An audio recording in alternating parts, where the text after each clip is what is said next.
Welcome to the Art podcast, a space of anthropological insight connected to real-life situations. Here we explore topics of social inequality and inclusion, sustainability, and the social self. We aim to bring a more nuanced understanding of our world and its challenges, but also inspiration and ideas on how to solve them together.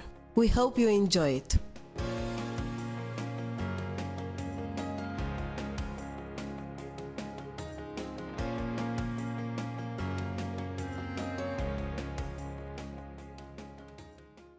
Sustainability, a historical approach of a new concept. A text written by Oana, read by Katia Pascariu. The concept of sustainability is a must today.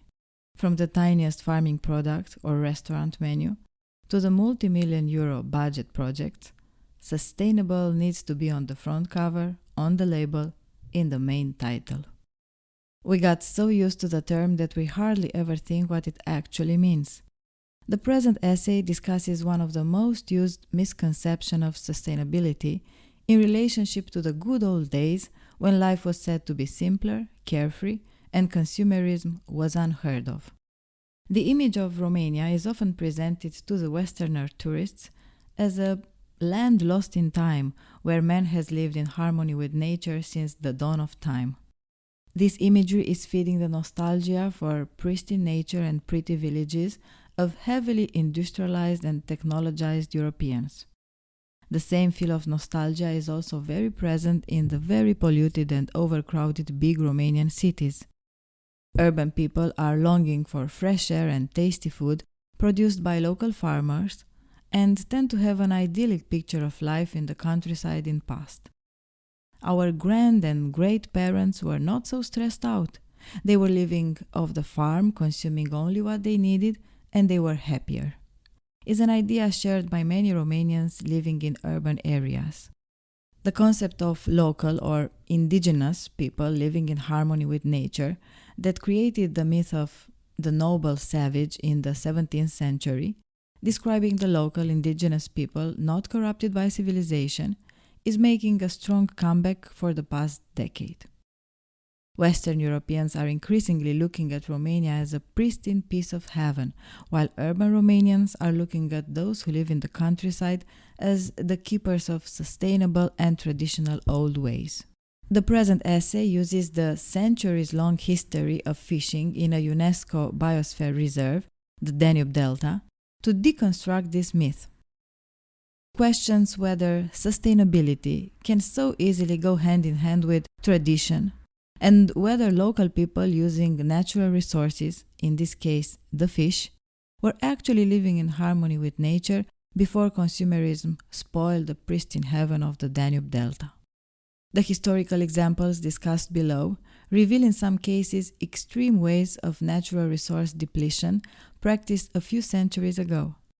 However, the aim of this essay is not to put a blame on the local people and not to show that they are destroyers of nature. Local communities have a crucial role in sustainable use of resources, and their traditional ecological knowledge should be at the center of ecological programs, as proved by multiple studies. The very aim of this paper is a call to deconstruct the idea of sustainability as an inherent feature of the traditional old ways, and to raise awareness on the need of understanding the past practices of natural resource use in the context of their times. Instead of having a romanticized perception of the past and trying to bring back to life an image that was actually never real, we should look at the past through the lens of critical thinking. This implies understanding the political and economical context and the pressures put by various regional or international institutions upon the local people. This discussion is not new. It has been carried out for decades in anthropological circles, but the wider audience was hardly ever part of the conversation. This paper is based on a PhD anthropological research carried out by the author under the tutelage of University of Kent and Babeș-Bolyai University, and relies on two main methods and sources. Archival records, especially ecosystem analysis made in the 1900s by Dr. Grigore Antipa, student of Ernest Haeckel, the father of ecology, and field research, mainly participant observation and interviews with Danube Delta fishermen between 2010 and 2021.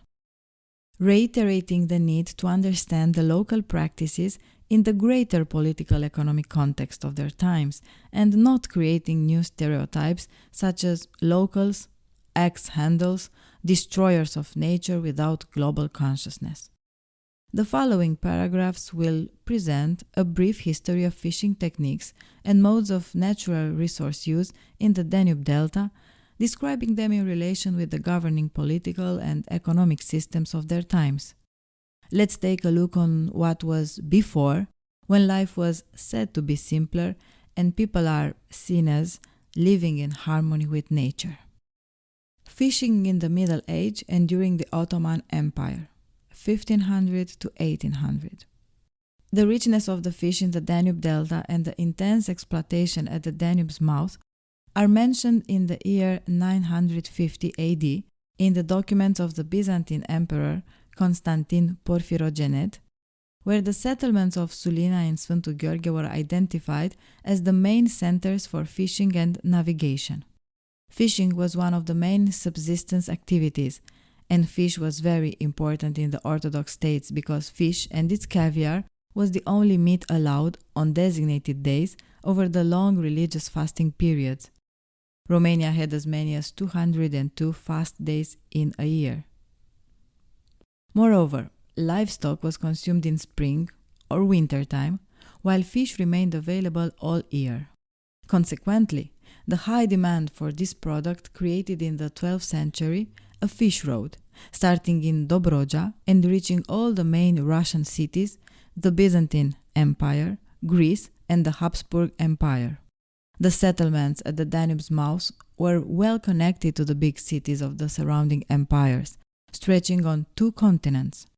As early as 12th century, Danube Delta fishermen were providing for international markets, and the mode of resource use was designed to follow the international fish road and not the small-scale and domestic consumption. After the Ottoman conquest of Dobroja cities in 1484, the head of the empire, the Sultan, took immediate actions to regulate the fishing, as it represented an important source of income for this empire. The rivers, channels, and lakes could be leased by the free people in exchange for a lease tax and a percentage of the catch. Long-term, sustainable fishing was not possible, as the lease would last for a period of 5 years, and the leaser's main interest was to catch as much as possible during that time and cover the high taxes. Hit-and-run strategy. Sturgeon fishing was no better. In the springtime, under the rule of the Ottoman Empire, fishermen used to stick wooden poles all across the Danube River, leaving just a narrow opening for ship navigation, creating a wooden dam. The temporary wall, strong enough to even hold coffee houses on it, would catch all the migrating sturgeons from the Black Sea. Between spring and winter time, fishing was so intense that it was leaving the sturgeon population no time to recover. The captured fish was traded along the old trade routes, making the leaseholders and the Ottoman government very rich. Modern Romania, before Second World War. In 1877, after almost 500 years, Dobroja regains its freedom from the rule of Ottoman Empire and become a Romanian territory. In 1894, Grigore Antipa, the Romanian scientist and student of Ernest Haeckel, the father of modern ecology, published a report on the Danube's Delta fisheries. Antipa claimed the disastrous situation of the fish catch was a direct consequence of the barbarian way of fishing under the rule of the Ottoman Empire. The 5-year lease, the very dense fishing nets, the unrestricted fishing during the mating season. He also emphasized the role of fishing practices and fishermen who seek immediate profit and neglect the sustainable use of the resources, although the fishermen's community suffered most from this situation. The number of fishermen dropped along with the capture, and some of them turned to agriculture or moved out. The fishermen admitted that while 20 years before they used to capture 200 kilograms per year, in the 1880s this has declined to only 80 kilograms per year. The sturgeons used to be able to migrate up the Danube, reaching Bavaria, but again in the 1880s this was almost impossible due to the savage fishing at the Danube's mouth during the Ottoman rule. Under these circumstances, Antipa proposed a set of regulations such as limits to fishing during the mating season, the management of the waters by the Romanian state and not through the leasing system, and limits to the drainage and damming of the channels. The new regulations proved effective, and 5 years later the sturgeon capture rose 600%. Beginning with the 1900s, Antipa had done extensive research in the Danube Delta, analyzing the ecosystems and observing the fishermen's lives. With the support of the Romanian king, Carol II, Antipa succeeded in revitalizing the Danube Delta fisheries and turning fishing into a modern industry based on science. Fish exploitation was directly tied to the demand of fish of the market in Galați. Most of the fishermen lacking capital and tools were employed by a Hazean, master in Ukrainian language. And according to the present day's fishermen, the Hazean was interested in providing high number of fish to the market, especially sturgeon, in order to maximize his profit. Besides working for the master, fishermen would also catch fish for domestic consumption, but most of the fishing was following the logic of the market until the Second World War. In 1937, Antipa proposed the application of a coherent 50-year master plan that would solve the new problems that arose, such as poor management of the state's institutions in charge with fishing business, excessive bureaucracy, managers' lack of deep knowledge and understanding of the delta's reality, and corruption among the clerks who managed profitable resources in the Danube Delta. On the other hand, discontent among fishermen grew as they resented the restricted fishing periods, during which they were mostly unemployed and thus accrued great debts to the traders. As might be expected, this situation led to increased poaching. Changing state regulations brought by the shift from the Ottoman Empire colony to modern Romania had a dramatic impact on the fishing methods and the use of natural resources, as emphasized above. Through this example, we can see once more how the political and economic system can put tremendous pressure on fishermen who in return put pressure on the resource, in order to be able to pay the debts to the Hazean who would lend them the money during the periods of restricted fishing. 1950s and onwards. After World War II, Romania was under the communist regime, which prioritized the exploitation of resources, following an ambitious plan for industrialization and modernization of the country.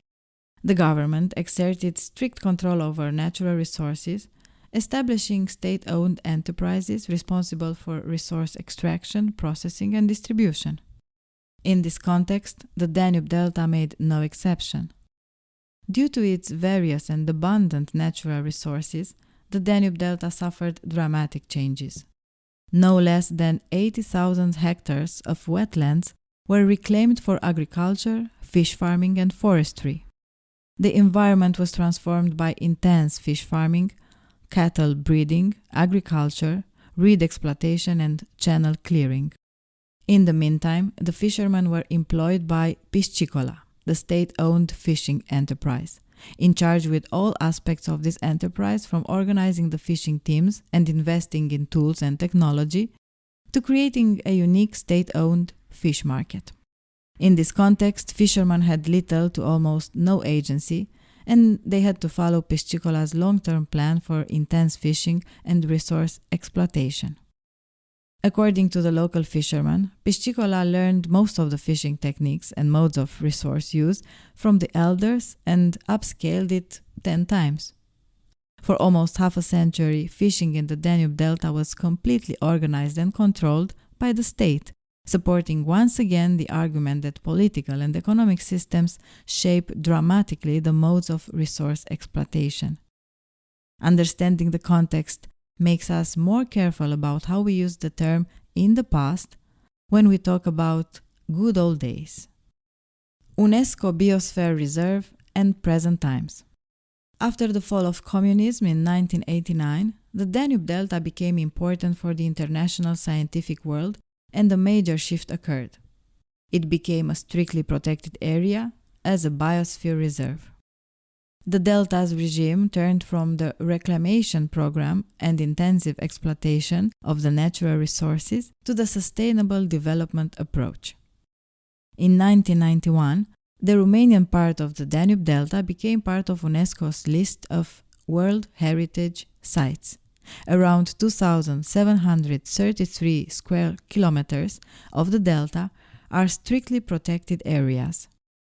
Regarding the fisheries, as Romania became a democratic and capitalist country, the fishing returned to the logic of market and competition, with fishermen organizing themselves in teams and investing high sums of money in tools and new fishing techniques. New problems, and not so new as they have been already mentioned by Antipa 100 years ago, occurred. Poaching, corruption, pressure from the market, and tourism. National institutions such as the Danube Delta Biosphere Reserve Authority and/or international ones such as the EU or the global fish market are the main players shaping the way fishing is carried out today in the Danube Delta. Conclusions.